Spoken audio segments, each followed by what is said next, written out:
Bonjour à toutes, j'espère que vous allez bien. Alors, cette semaine, j'avais envie de parler, donc déjà de poursuivre sur la question de la relation aux autres et de parler de cette notion de dépendance émotionnelle ou de dépendance affective. Et en fait, la simple raison pour laquelle j'avais envie d'en parler, c'est que j'observe quand même très régulièrement, que ce soit moi à titre personnel, dans mon entourage ou auprès de mes clientes, que dans notre relation avec les autres, les attentes qu'on a sont quand même de manière générale très élevées et que on pense que les autres sont supposés nous faire ressentir d'une certaine façon, pardon, quand ils sont auprès de nous.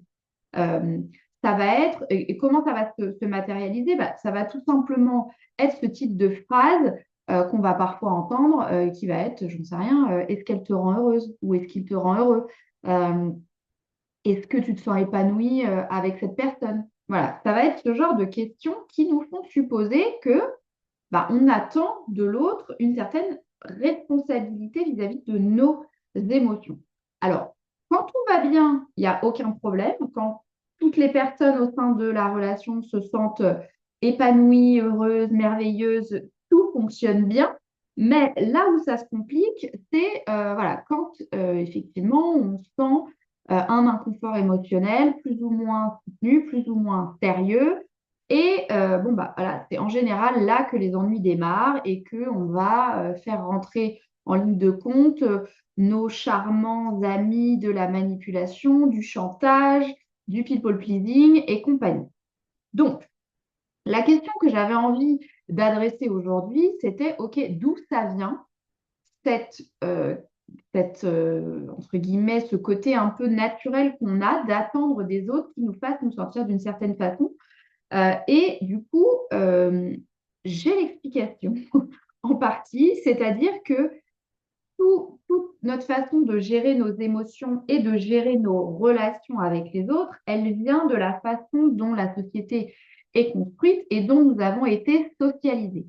Probablement que dans votre plus jeune âge, vous avez déjà entendu, voire on vous a déjà rabâché ce type de phrase complètement anodine, hein, qu'on utilise d'ailleurs encore aujourd'hui sans s'en rendre compte, qui va être peut-être une phrase du style bah, fais attention, tu as fait de la peine au petit garçon, ou fais plaisir à maman, finis ton assiette, ce genre de choses. Et en fait, on nous apprend littéralement dans la façon dont on grandit qu'on est responsable des émotions des autres et inversement.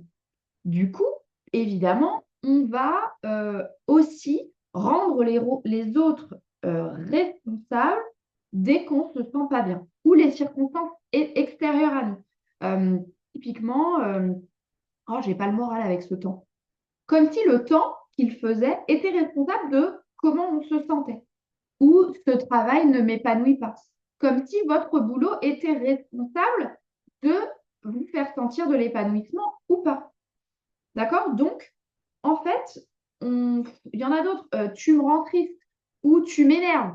Typiquement classique. L'autre, parce qu'il va agir d'une certaine façon, va créer, selon vous, l'énervement directement. D'accord?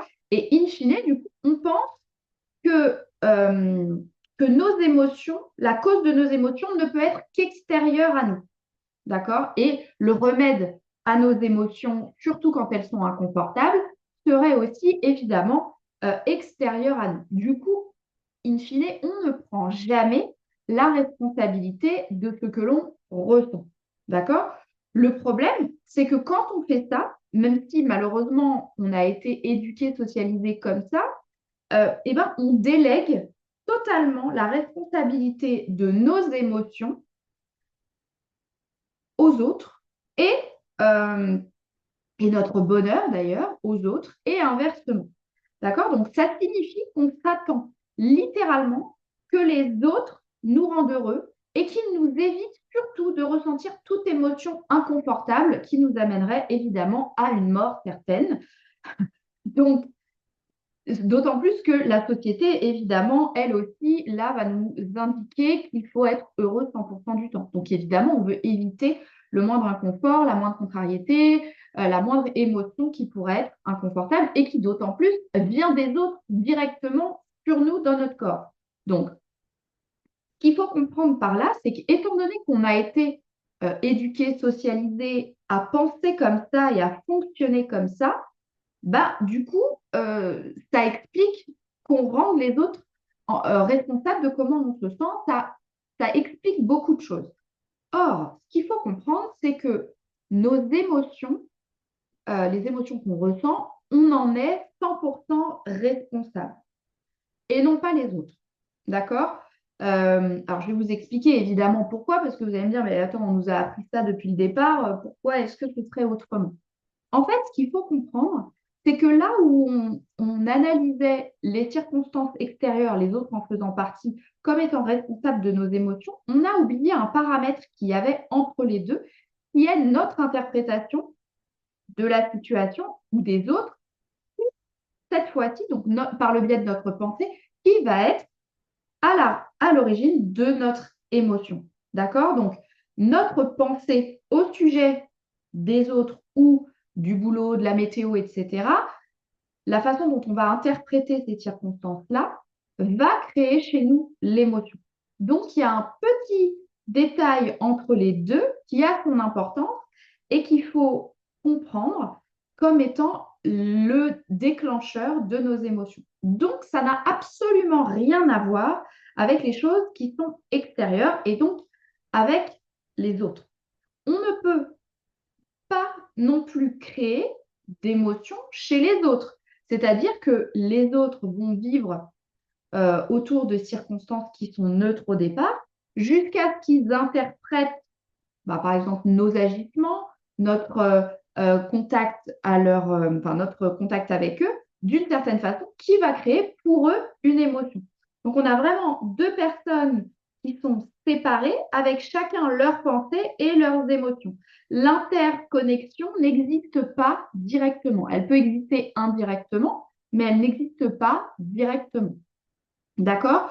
Donc, ça signifie que, en fait, on a besoin de personnes pour ressentir la moindre émotion, le bonheur y compris. Et que vous pouvez, du coup, par le biais de vos pensées, créer n'importe quelle émotion. Or, ce qui est hyper intéressant quand on commence à prendre la responsabilité de nos émotions et rendre aux autres la leur, ben, c'est que du coup, on va pouvoir créer des relations euh, beaucoup plus saine, où on n'a pas besoin d'essayer de faire du chantage à l'autre pour nous sentir d'une certaine façon, que ce soit consciemment ou inconsciemment. On n'a pas besoin de manipuler l'autre. Alors, on avait parlé la dernière fois du manuel, de ces petites règles tacites qu'on avait vis-à-vis des autres pour qu'ils se comportent d'une certaine façon et que nous, on soit heureux. Donc, on n'a pas besoin non plus de tous ces bidules pour nous sentir bien, puisqu'on peut créer ça pour nous. Du coup, plus besoin de se conformer non plus au manuel des autres, ni d'en avoir pour les autres. Chacun peut ainsi continuer de rester authentique, d'accord? On n'a pas besoin de dire oui quand on pense non. On n'a pas besoin de faire les choses pour faire plaisir à l'autre, même si ça nous gonfle, parce qu'on n'est littéralement pas responsable de l'émotion qu'on crée chez l'autre. Donc, on a beaucoup moins aussi de culpabilité de dire, bah oui, mais si je fais pas ça, elle va penser que je l'aime pas. Si, ou ça veut dire que je ne l'aime pas, etc., etc. Donc, ça va finalement simplifier beaucoup de choses. Chacun est responsable de ce qu'il pense, enfin, choisit aussi ce qu'il souhaite de penser et en est responsable, et chacun est responsable de l'émotion qui est associée.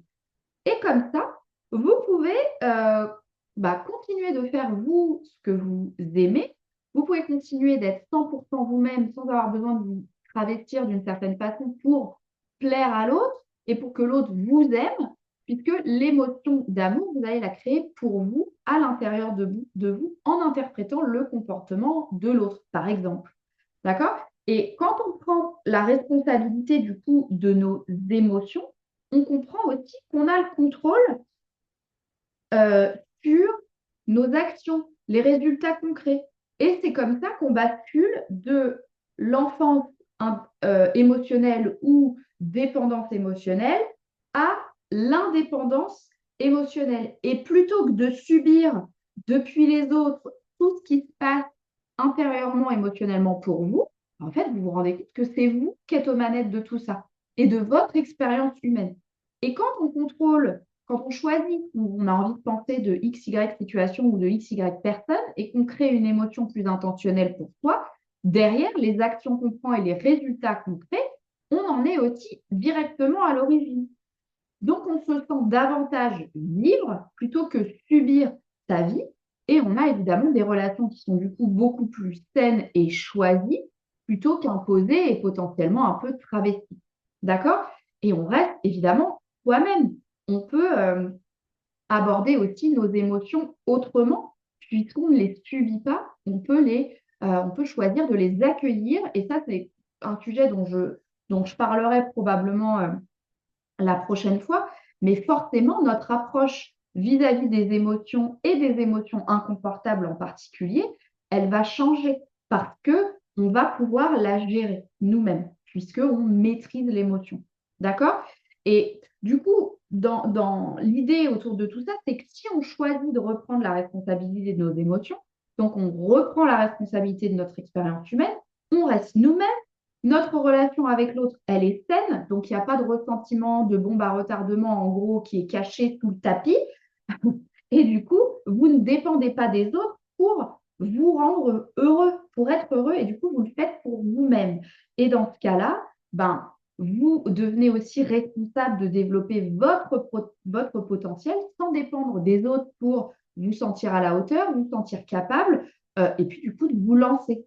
Et dans ce cas-là, vous allez du coup probablement lever davantage de barrières que vous pensiez finalement être érigées par les autres pour aller vers ce qui vous plaît et que vous avez envie de créer pour vous.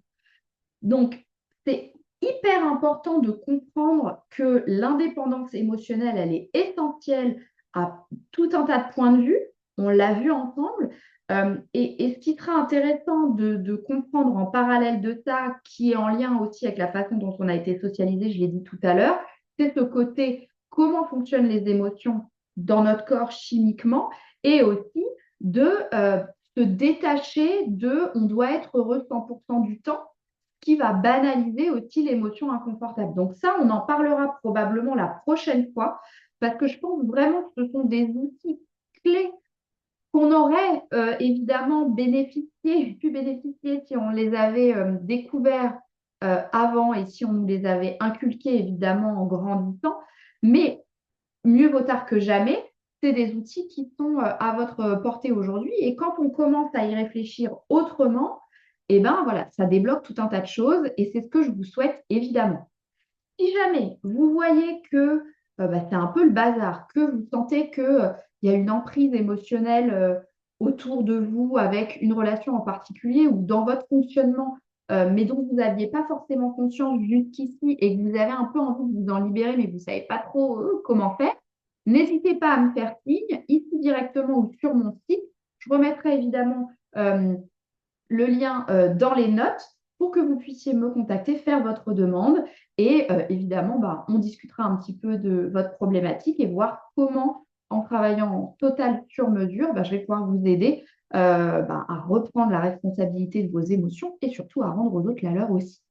Voilà pour moi aujourd'hui. J'espère que ça vous aura aidé de voir un petit peu les choses sous un angle différent et que potentiellement vous allez peut-être y réfléchir et aborder vos échanges avec les autres et vos attentes avec les autres différemment. En tous les cas, c'est ce que je vous souhaite. Si vous avez la moindre question, pareil, n'hésitez pas à me faire signe. Et puis, nous, on se retrouve très vite, du coup, pour parler de ce 50-50 des émotions et surtout des émotions en général. Voilà pour moi. À très bientôt. Bonne fin de semaine. Ciao, ciao.